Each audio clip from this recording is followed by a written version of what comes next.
Selamat datang di Survival Talk Madam Chang TV. Seperti biasa, di subscribe dulu sebelum saya lanjutkan. Dan kemudian jangan lupa setelah subscribe, notifikasinya, loncengnya dipencet-pencet supaya bisa bunyi ting ting ting ting ketika ada episode yang baru. Kenapa harus subscribe dan harus pasang lonceng? Supaya materi-materi yang menarik dan bermanfaat untuk kehidupan lahir dan batin bisa Anda ikuti. Kali ini terlihat rada sedikit berbeda karena saya menggunakan masker, karena tadi janjiannya dengan tamu super spesialnya ini bahwa akan menggunakan masker. Jadi di pembukaan saya harus ikut pakai masker.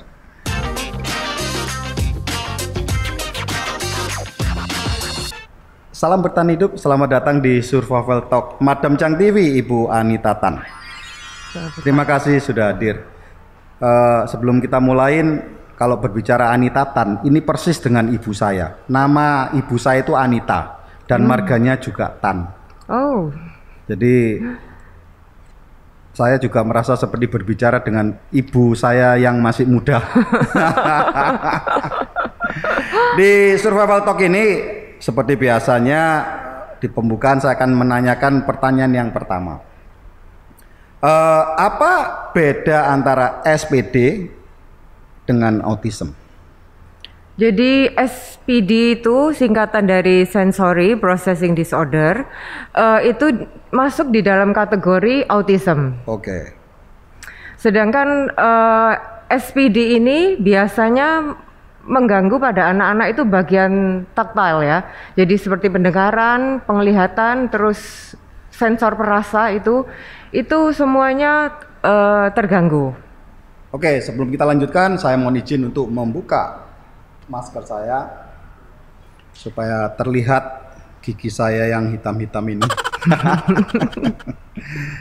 Oke, jadi SPD dan autism itu adalah satu kategori, hanya merupakan rankingnya begitu?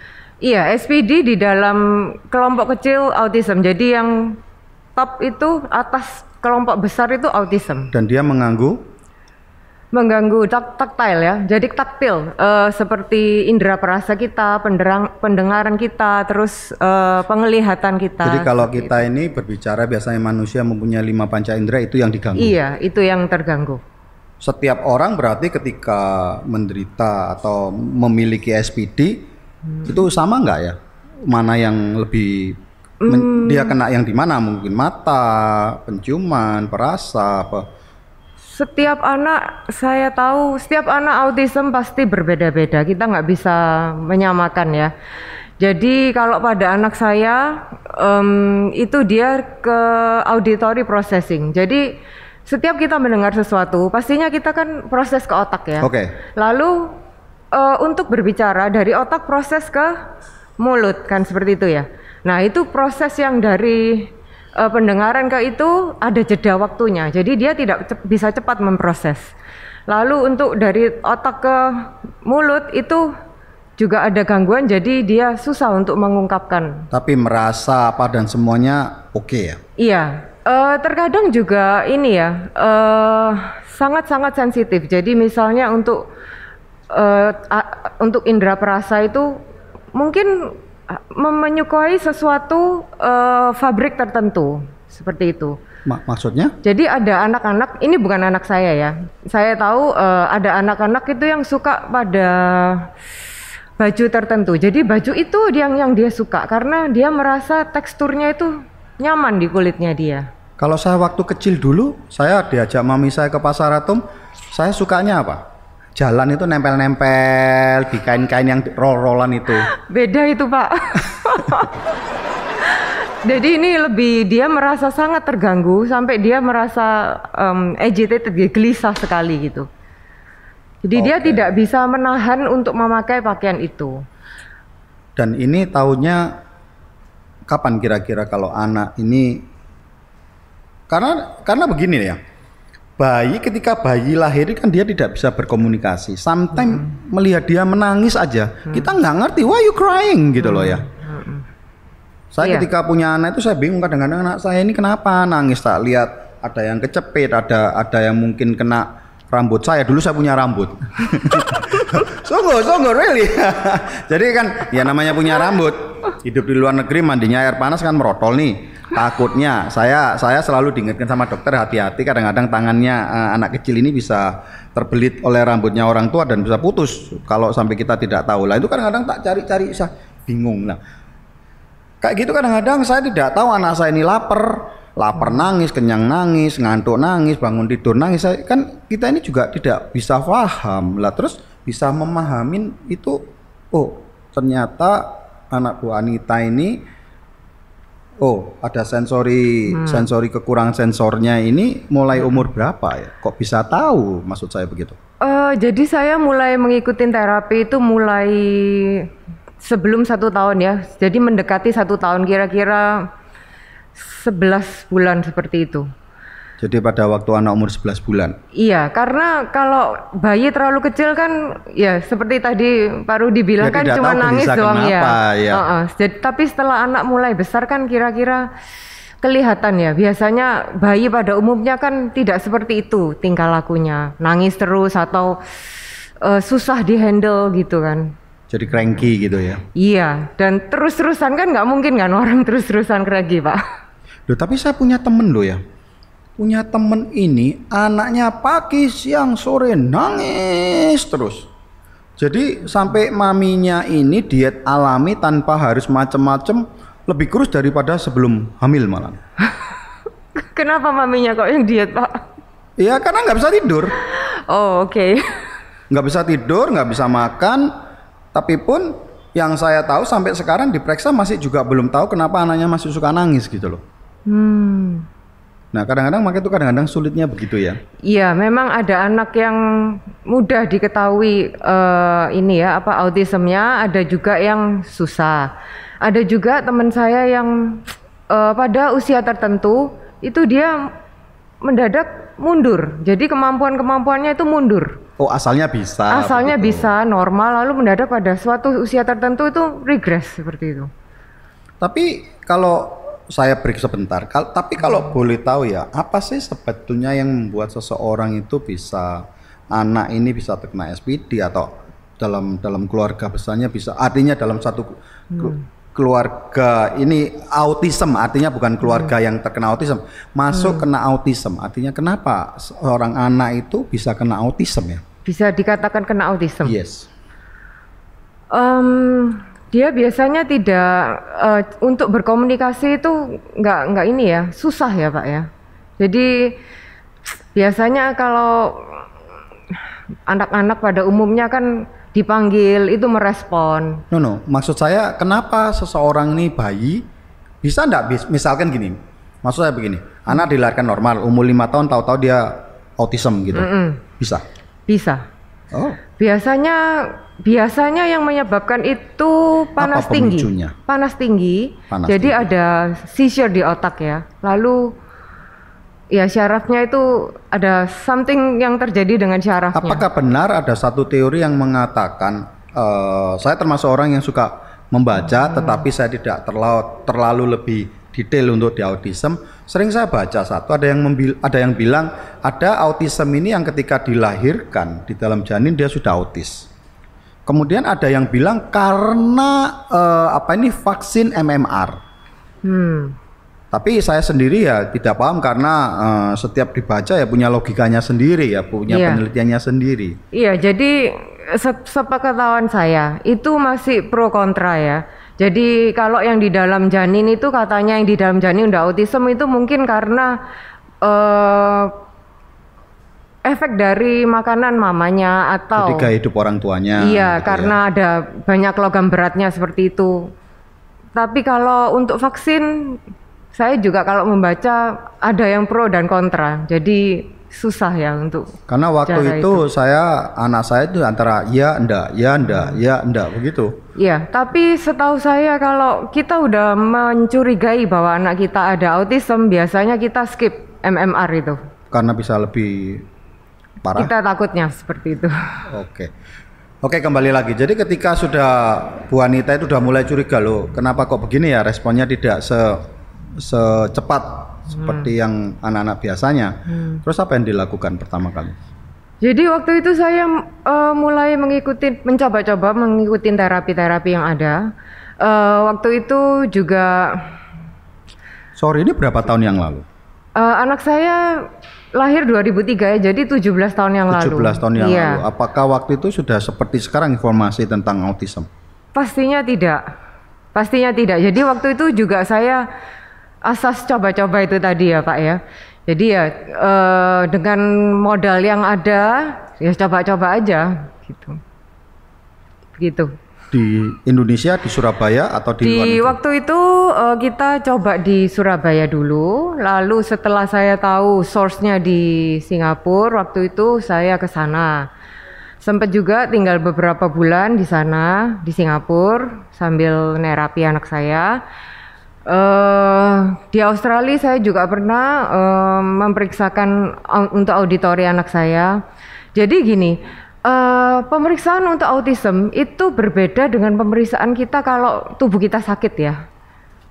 Itu berbeda Pak. Misalnya pemeriksaan pendengaran, bukan apakah anak ini bisa mendengar, bukan. Jadi pemeriksaannya atau terapinya itu bukan seperti orang yang tidak bisa mendengar. Gitu. Jadi artinya gimana kira-kira? Contoh kalau seperti have no idea. Iya, contoh gini, kalau seperti pendengaran ya, kita misalnya tes ke dokter biasa, anak ini mendengar apa tidak? Mendengar, dia bisa mendengar. Tapi kalau kita ke auditory therapy, itu mereka punya seperti alat itu yang ngetes untuk frekuensi gitu Pak.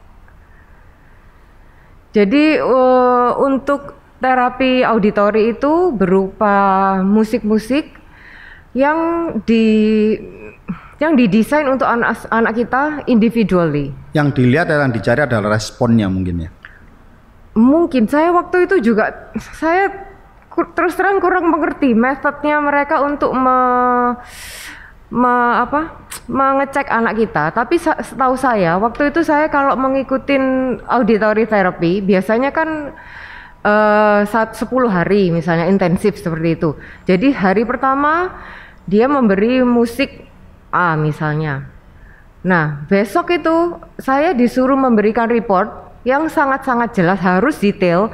Maksudnya report itu behavior dia, apakah dia muntah, apakah dia suka marah-marah, seperti itu, untuk dibuat bahan terapisnya membuat arrange musik yang hari kedua dan berikutnya, seperti itu. Dan setelah pemeriksaan berapa hari itu diketahui, oh ya ternyata ini SPD atau autism gitu. Kalau itu ya. Sebenarnya kalau menurut saya ya sebagai orang tua autism, anak yang spesial ya. Yeah. Untuk saya label itu tidak penting ya Pak. Yang penting itu terapi yang tepat. Tapi gimana cara kita mencari terapi yang tepat? Karena setiap anak berbeda-beda ya Pak. Ya itu tadi kita harus mencoba. Artinya maksud saya kalau sudah setelah dokter mengatakan diidentifikasi seperti ini, berarti kan terapinya harus tepat. Itu membutuhkan berapa waktu sehingga ini sudah confirm terapi ini yang tepat gitu. Ya. Waduh, saya tidak terlalu ini ya menghitung waktunya. Waktu itu saya juga karena untuk autism ini terapinya masih sedikit, jadi saya ya coba-coba ya Pak ya. Ada tapi yang di Singapura itu sudah lebih mengenal ya. Benar, iya, benar. Karena saya juga punya ada saudara, saya punya juga teman. Anaknya yang tadinya lahir tidak ada apa-apa, setelah berapa tahun tahu-tahu dicurigai dan diperiksa dan akhirnya katanya menderita seperti itu. Tapi yang saya baca itu sebetulnya ya autism itu adalah anak yang jenius ya. Enggak semestinya seperti itu. Enggak semua anak autism itu punya IQ yang tinggi ya Pak, enggak. Jadi yang low function autism juga ada. Oh, saya baru dengar ini. Iya, juga ada. Oh, jadi kalau orang ini kadang-kadang kalau kita main HP ya dibilang kamu autis gitu, kamu punya dunia sendiri. Apakah benar itu? Ya memang kita sekarang kan mengautiskan diri kita kan Pak.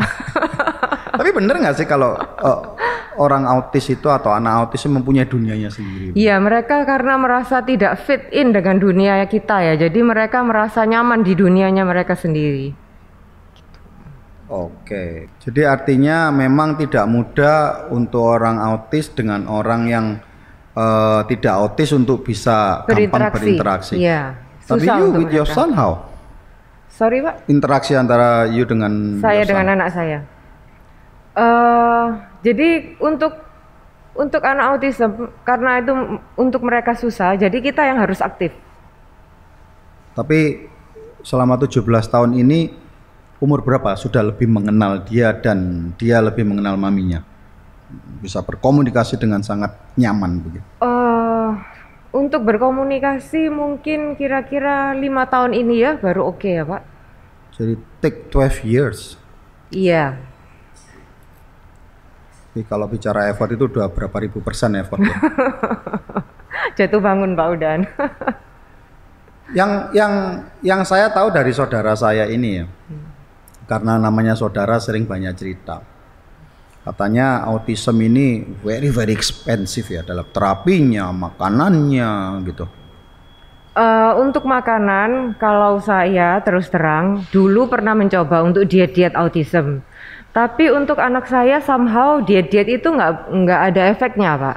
Artinya ketika mereka tidak diet, what happened? Untuk anak yang lain ya, yang saya dengar, mereka lebih aktif. Jadi otaknya itu sangat aktif sampai susah untuk menerima informasi-informasi dari luar dan juga susah untuk belajar. Oke, jadi makanan kalau tidak di diet merangsang dia untuk bisa lebih hyperaktif gitu ya? Iya, tapi untuk anak saya tidak. Jadi saya tidak diet untuk anak saya. Tapi saya berusaha untuk menggunakan bahan-bahan organik itu aja. Oh, jadi kalau yang dibilang mahal itu ketika dia melakukan diet ketat untuk anak autis begitu jadi mahal ya. Tapi apa ya sisi yang membuat mahal? Kan karena sebetulnya kalau mungkin gula apa tidak boleh. Iya, gulanya kan khusus itu Pak. Sekarang gula-gula khusus itu seperti Lakanto itu kan pasti lebih mahal daripada gula biasa. Kalau nggak dikasih gula sama sekali? Ya nggak enak dong Pak. Kasihan dong anaknya suffer. Loh, tapi kan gini loh ya. Kalau anak mulai kecil tidak mengenal gula, dia tidak suka sweet. Iya kan? Benar juga. Cuman apakah kita bisa melimit lingkungan kita, misalnya kakek nenek untuk tidak mencoba Pak? Kadang-kadang kakek nenek yang merusak semuanya. Sorry kakek nenek. Sama mama, aja ngomong mama. Dikasih macem-macem gitu ya. Iya kan? Nanti taunya anaknya muter-muter ya Pak. Iya kayak saya dulu, kalau emak saya itu, ama saya itu kan sangat sayang sama saya. Karena saya ini cucu yang pertama gitu loh. Cucu yang pertama, karena cucu-cucu yang di atas itu dari keluarga-keluarga mami saya itu semua perempuan. Saya cucu laki yang pertama, maka paling disayang. Jadi yang tidak boleh apa, saya tahu harus mencari kemana untuk bisa mendapatkan apa yang saya nggak mau. Oh itu udah natural kok Pak. Natural ya. Iya. Mulai kecil berarti saya sudah bisa bertahan hidup. Oke, kembali lagi ke SPD. Kemudian yang sekarang yang ketika awal SPD, apa yang nomor satu dilakukan terlebih dahulu? Pendengarannya dulu atau cara bicaranya dulu? Jadi sama-sama ya Pak waktu itu kita ya. Jadi untuk terapi bicara juga jalan, untuk auditory terapi juga jalan waktu itu. Sama-sama Pak, berbarengan. Karena saya baca buku, baca artikel juga karena kalau orang tidak bisa mendengar, dia tidak akan bisa berbicara dengan baik karena tidak ada referensinya ya. Benar. Jadi kadang-kadang tuh apa yang dia dengar itu tidak sejelas yang orang lain dengarkan seperti itu. Karena yang tadi saya ngomong frekuensinya itu loh Pak, kayak radio frekuensinya beda-beda itu. Yosan seneng musik? Oke. Tapi waktu itu dia waktu masih awal-awal itu kalau ada bunyi yang sesuatu gitu, misalnya ke bioskop, dia paling nggak suka ke bioskop. Dia merasa tuh gitu. Iya, dia merasa itu sakit mungkin untuk telinganya. Berarti mungkin lebih sensitif ya? Iya, sensitif, iya. Jadi bukan gini. Tidak ada masalah pendengaran, cuma dia meresponnya terlalu sensitif. Benar. Dia berisik gitu loh ya. Iya, ada juga yang under responsif kan Pak. Jadi Iya, seperti Ada yang digeber musik apapun ya dia santai mungkin Nah, karena. iya. Oh, oke. Tapi sebetulnya ini ya oke. Nah, I got it. Sensor itu bukan berarti orang tidak bisa mendengar, tetapi meresponnya ketika ada sesuatu yang masuk dia merespon dengan cara Benar. yang berbeda. Benar, begitu Pak, ya. ya. Tapi ngomong kalau kita misalkan saya ketemu ngobrol ini kan saya belum pernah ketemu. Kalau ngobrol gini, Bisa TikTok nggak gitu, Pak? saya bisa notice nggak? Enggak, cuman kadang dia itu sometimes responnya ya itu tadi Pak, lambat. Tapi banyak orang saya ngomong orangnya normal, amin dia tidak punya apa-apa, saya ajak ngomong dia begitu Itu ya. kan nggak fokus Pak. Nggak fokus. Hah? Apa pak? Kadang-kadang saya ngobrol sama staf saya, panjang lebar. Apa pak? Jadi, tapi kalau misalkan saya ketika dia diam, ketika saya ngobrol, mungkin saya nggak bisa tahu kan? Nggak bisa. Nggak bisa tahu. Jadi kebetulan anak saya dari luarnya ya Pak, casingnya nggak kelihatan sih. Oke. Kemudian kalau kita berbicara sekolah, masuk sekolah seperti biasa? Enggak, anak saya kebetulan saya homeschooling. Oh, oke. Why? Karena dulu saya pernah coba untuk mainstream itu di sekolah yang di barat waktu itu ya. Saya nggak nyebutkan nama sekolahnya ya Pak. Jadi waktu itu saya menyadari pada kelas 3 SD itu mulai kelas 3 itu dia mulai mengalami kesusahan. Karena mulai kelas 3 itu kan sudah banyak pertanyaan kan yang membutuhkan essay ya Pak ya. Why itu kesusahan dia. Jadi saya putuskan udah nggak usah homeschooling aja. Ketika kita berbicara makanan nih, ada beberapa teman saya yang anaknya autis itu makan di Madam Chang tapi tertentu. Tapi kalau menurut Bu Anita di Madam Chang ini apa yang boleh untuk orang autism? Ya itu tadi Pak. Saya karena anak saya tidak ada diet ya. Jadi Berarti semua makanan di Madam Chang boleh? semua makanan, iya. Biasanya anak saya sering sih. Ini pentol paling sering di Madam Chang. Terus ini dia juga paling suka. Terus Thai tea itu dia juga suka. Jadi kalau anak saya nggak masalah sih. Soalnya saya ini kadang-kadang diinformasikan oleh teman saya yang anaknya autis. Saya ini cuma berani ngasih makan, salah satunya pentol itu, karena pentolnya itu katanya karena harus gluten free, karena kebetulan memang Madam Chang gluten free. Dan kemudian sausnya, sausnya dia kasih makan, bahkan dia kadang-kadang pesan khusus sausnya. Nah, karena Madam Chang ini kan tidak ada pengawet, tidak ada yang bisa membuat lebih lama, jadi saya nggak jual gitu, karena kalau dijual nanti rusak, ya nggak baik untuk kedua belah pihak, apalagi untuk anaknya. Jadi kalau dia datang ke Madam Chang yang selalu menjadi makanan pokoknya anaknya itu adalah ya pentol ini gitu loh. Berarti gluten itu tidak bagus untuk kebanyakan anak-anak autis gitu ya. Iya, ada secara juga, general ya. Iya, juga susu juga ya Pak ya. Oh, susu juga. Iya. Tapi kalau saya boleh, tadi yang Pak Rudi kan nanya saya rekomen apa untuk makanan yang di Madam Chang. Kalau menurut saya sih coconut pudding itu ya, yang tanpa gula itu ya. Oke. Itu kan manisnya udah cukup enak dan rasanya ya seperti rasa normal. Dan kita juga ada gitu. no sugar punya. Ya itu tadi yang saya bilang Pak, yang no sugar itu. Saya sering beli Sudah pas, soalnya. karena gitu. kita menggunakan benar-benar fresh dari air airnya coconut. ya. Apalagi? Terima kasih sudah memberi banyak masukan. Soalnya kadang-kadang begini loh, kadang-kadang berbicara sama orang itu tidaklah mudah sampai orang itu bisa mengalami dan mengerti sendiri. Kadang-kadang iya kamu jualan gitu loh. Iya kan? Iya. Subscriber bukan karena kita jualan, karena kita jualan pun ingin memberikan yang terbaik kepada semua customernya. Tapi terlepas daripada itu, mohon maaf Bu Anita, sebagai orang tua ketika diagnosa awal itu ketahuan, bagaimana perasaannya? Pastinya tentunya ini saya yakin ya? Pertanyaan yang rada tolol begitu ya. Karena sebetulnya pertanyaan pertama mungkin tolol, tapi saya kepingin ada yang kedua dan ketiganya. Jadi pastinya saya mempunyai episode ups and down ya Pak ya. Tapi saya merasa ya maksudnya untuk semua orang tua di luar sana, kalau kita waktu turun itu jangan lama-lama gitu Pak. Di awal ada penolakan? Masa sih? Oh, kalau penolakan kalau di saya tidak, Pak. Oh, first didiagnosa oke gitu. Oke, lalu maksudnya apa yang harus kita lakukan? Iya. Karena tidak banyak orang tua di sana denialnya itu jauh lebih besar terlebih dahulu daripada acceptance-nya kan. Iya, tapi kalau saya tidak in denial, jadi apa yang mesti saya lakukan gitu. Pernah waktu itu saya merasa karena tadi saya bilang ya, nggak semua anak autism itu kan baku ya Pak ya. Jadi kalau punya sakit autism harus terapinya ini kan nggak seperti itu.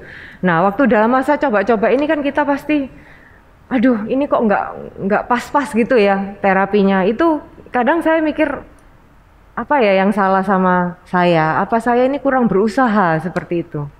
Oh, lebih belum ketemunya aja itu ya sometime ya. Iya. I can feel it, 12 tahun baru bisa connect itu ya tidak mudah begitu ya. Iya, capek ya Pak. Ya terus terang kadang-kadang begini loh ya, kadang-kadang kalau saya kepalanya pusing aja sudah lebih dari 3 hari, kadang-kadang capek sendiri gitu loh. Aduh ini kepala ini tak lepas kemarin gitu loh.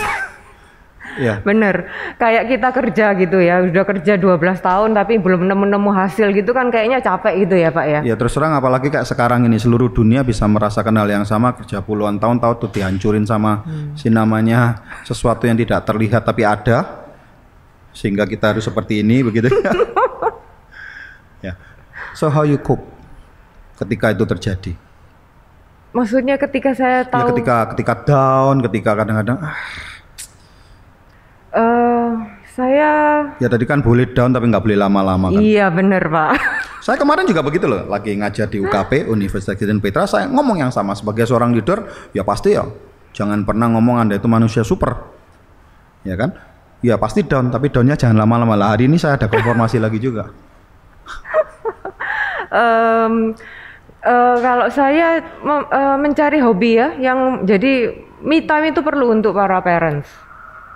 Jadi supaya kita energi kita itu recharge lagi gitu Pak. Mama Cang, kalau Papa Cang lagi stres dan lagi down, kasih me time di bawah laut, oke?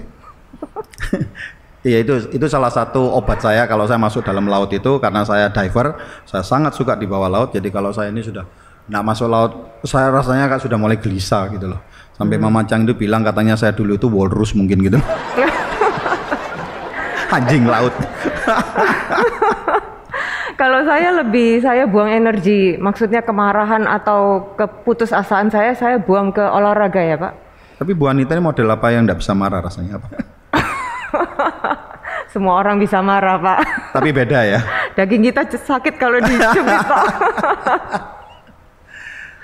Jadi cara melampiaskannya bagaimana untuk segera bisa I have to come back?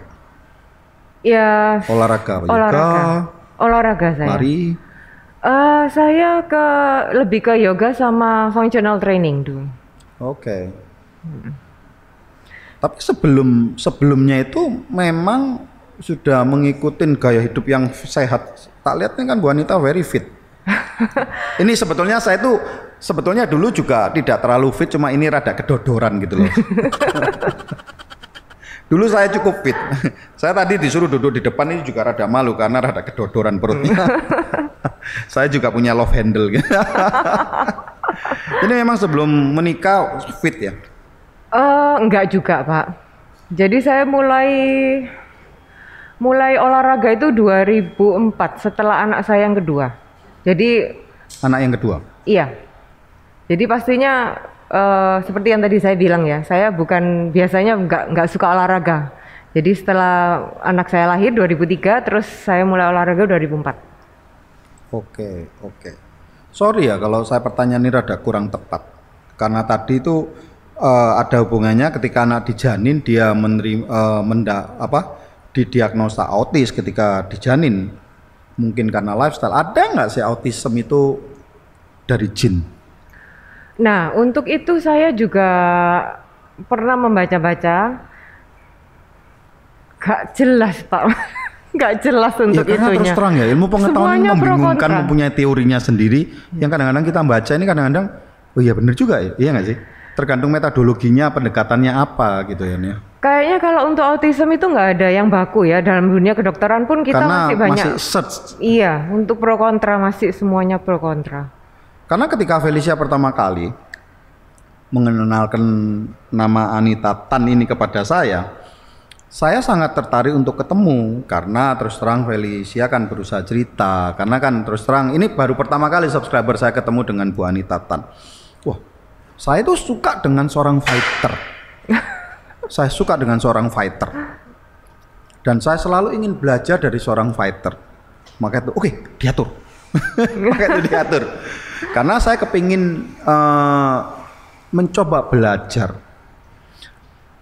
bagaimana bisa bertahan hidup dalam situasi yang boleh dibilang yang tidak terpikirkan, tidak hal yang mudah. Dan I'm sorry, it's not only 1 week.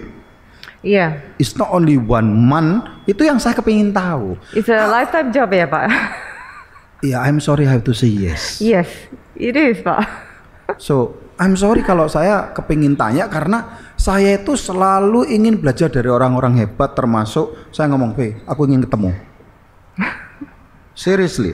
Karena dengan berbicara dengan orang hebat, sebetulnya saya ini kayak nuturin diri saya sendiri. Gitu ya. Ketika saya punya masalah, mungkin bisa masalah itu cuma seminggu, tapi saya ngomelnya sudah 8 hari gitu loh. So how you manage, Bu Anita? Itu jadi, semoga bisa bermanfaat benar-benar bagi orang di luar sana yang baru kena pandemi, baru 7 bulan ngomel-ngomelnya, semua di cursing dan semuanya seolah-olah dunia harus membantu dia. Jadi goal saya satu sih Pak, saya harus berusaha untuk anak saya. Jadi membuat dia mandiri, seorang pribadi yang mandiri. Nantinya kalau saya tinggalkan itu dia sudah bisa sendiri gitulah Pak. Siapa yang mengajari berpikir seperti itu? It's rare. Siapa yang mengajarin ya Pak? Waduh. Karena banyak orang yang ketika anaknya spesial, dia memberikan treatmentnya juga spesial. Sehingga kadang-kadang spesial itu membuat anak itu menjadi malah tidak berdaya. Benar Pak, benar. Jadi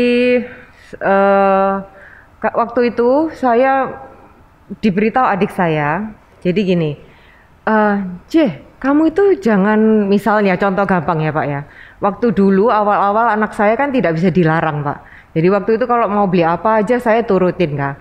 Lalu adik saya tuh ngingetin saya gini, karena biar nggak cranky begitu ya? Iya, kamu itu jangan kayak gini, kalau terus anakmu diturutin terus mau jadi apa? Nah lalu saya langsung terbangun gitu Pak. Nah dari sana lalu saya berusaha itu ya memanage untuk kesehariannya dia. Jadi namanya sudah biasa diturutin kan, nggak bisa langsung di-cut, nggak diturutin. Benar. Gitu kan Pak. Jadi pelan-pelan seperti itu. Perubahan yang sangat drastis, pasti responnya juga drastis. Benar, banget kan ya. Iya. Karena saya ini punya teman yang lain lagi. Bahkan dia kalau curhat sama saya, cerita-cerita, ngobrol-ngobrol, it broke my heart. Dia sampai bilang gini, setiap hari doamu apa? Saya tanya. Setiap hari saya berdoa kepada Sang Pencipta supaya mencabut anak saya terlebih dahulu sebelum saya. Why is that? Karena saya tahu kalau saya mati, anak saya mati. Jadi saya ingin sebagai orang tua yang bertanggung jawab, saya selesaikan tugas saya. Saya ingin mati setelah anak saya mati. It broke my heart. Tapi satu ketika saya berbicara dengan Bu Anita, ini sesuatu yang berbeda dan semoga sangat bermanfaat bagi subscriber di luar sana. Sebetulnya pilihannya itu tidaklah hanya itu sebetulnya ya. Bisa bagaimana cepat memandirikan si anak ini supaya ketika kita ya yang namanya yang tua yang harus jalan dulu sebetulnya ya. Iya. Ya ketika kita tinggalkan anak kita bisa menjalani hidupnya. Benar Pak. Wah luar biasa. Salut. Terus apa yang dilakukan untuk bisa membuat anak lebih mandiri? Karena kebanyakan anak yang tidak mempunyai bukan anak spesial aja sulit untuk memandirikan. Ya dari hal-hal life skill ya Pak ya. Jadi dari life skill itu saya ajarkan, saya latih setiap hari, juga dibantu oleh terapis, juga ART di rumah. Jadi konsisten seperti itu. Ini saya tidak tahu apakah Bu Anita pernah berpikir seperti ini, tetapi what is run into my mind ya kadang-kadang, tadi ini baru saya ngomong sama Felicia ngobrol-ngobrol, ya manusia itu kadang-kadang butuh pasangan hidup, butuh menikah. Pernah nggak berpikir anak saya nanti ini menikah atau tidak? Pasti pernah, Pak. Karena tadi ngobrolnya saya sama Felicia nih, anak saya sampai sekarang jomblo. Jadi kadang-kadang, aduh, ini belum punya pacar ini, gitu loh. Nah, itu apa yang kepikir ya tadi? Terpikir. Ya, jadi how? Memang waktu itu saya pernah terpikir untuk masalah pasangan ya. Cuman kalau kita nggak punya pasangan kan kita nggak mati, Pak. Oh, exactly itu yang saya ceritakan tadi. Nggak punya pasangan nggak mati, jomblower di sana. Tapi nggak punya pasangan rasanya setengah mati. Iya. Karena kenapa? Nggak ada yang ngajak nonton, nggak ada yang borokin. Sebetulnya cuma itu aja. Ingat ya, ditulis nanti ini. Nggak punya pasangan nggak mati, nggak punya pasangan rasanya setengah mati. I'm sorry. Ya, saya pun kadang juga ngomong seperti itu. Kadang-kadang punya pasangan hidupnya like hell juga percuma gitu ya. Jadi, tapi di dalam dunia medis atau dalam sejarah orang-orang spesial ini pernah ada yang menikah? Iya, ada loh, banyak loh, Pak. Banyak dan kemudian anak-anaknya bagaimana? Oke, kebetulan saya dapat cerita dari terapi saya. Dia itu kayaknya pasiennya dia ya, salah satu pasiennya itu menikah dengan orang normal. Lalu kayaknya ada anaknya yang juga autism, tapi ada juga anaknya yang enggak. Oh, jadi itu kayak seleksi alam gitu ya. Gitu ya. Iya. Oke. Kemudian yang paling besar apa yang diharapkan dari Yosan saat sekarang ini? Untuk kedepannya maksudnya? Ya, karena saya lihat Instagramnya ini diajarin apa semua aja bisa. Ya saya berusaha, Pak. Pernah diajarin nyelam nggak? Belum pernah. Mau dicoba? Boleh, nanti kalau pandeminya selesai kita ke Bali, Pak. Saya ini sebetulnya biasanya juga hitam tidak semanis seperti ini. Hitam tapi setelah pulang dari Bali selem, saya jadi hitam manis. Saya suka selem.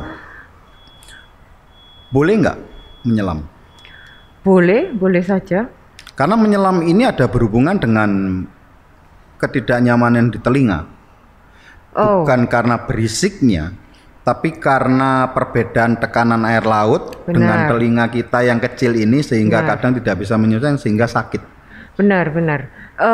Waktu itu, jadi waktu saya terapi yang auditori itu,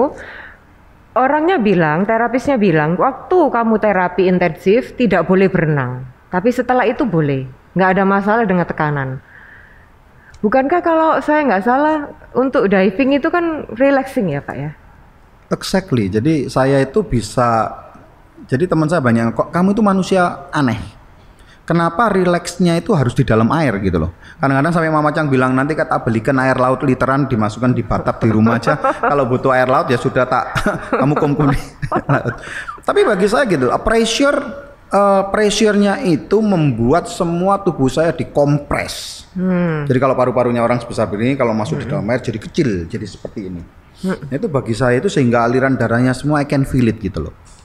Itu membuat saya relax dan semuanya. Nah, apakah pernah terpikir untuk anaknya Bu Anita dicoba untuk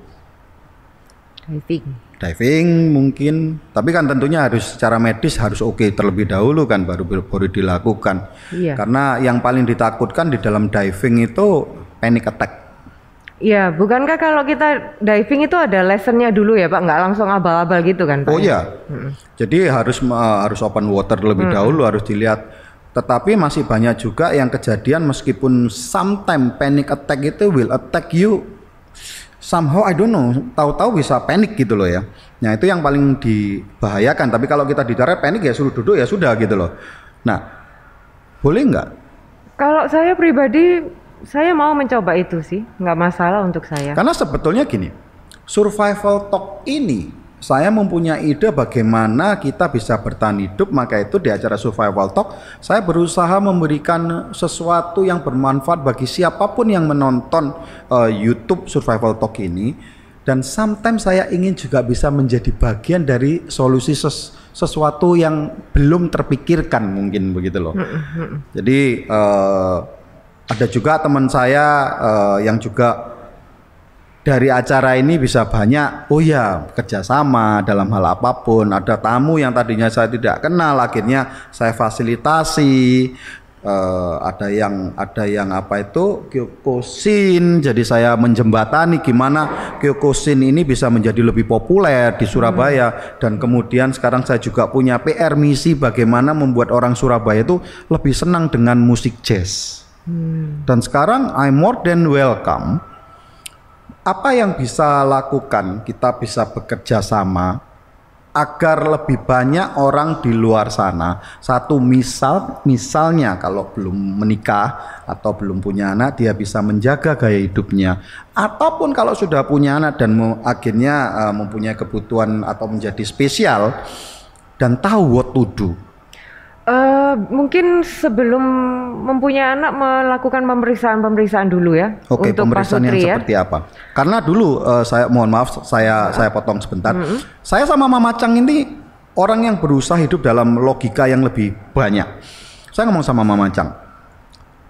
Di zaman itu kira-kira 26 tahun yang lalu tapi saya pacaran sama dia itu sudah 13-14 tahun sebelum saya menikah. Sering saya ngomong nanti kalau kita mau punya anak coba darahnya kita dikawinkan. Tapi andai kata tidak ketemu hasil pemeriksaan ini kita tidak diperbolehkan punya anak, kita sepakat loh ya.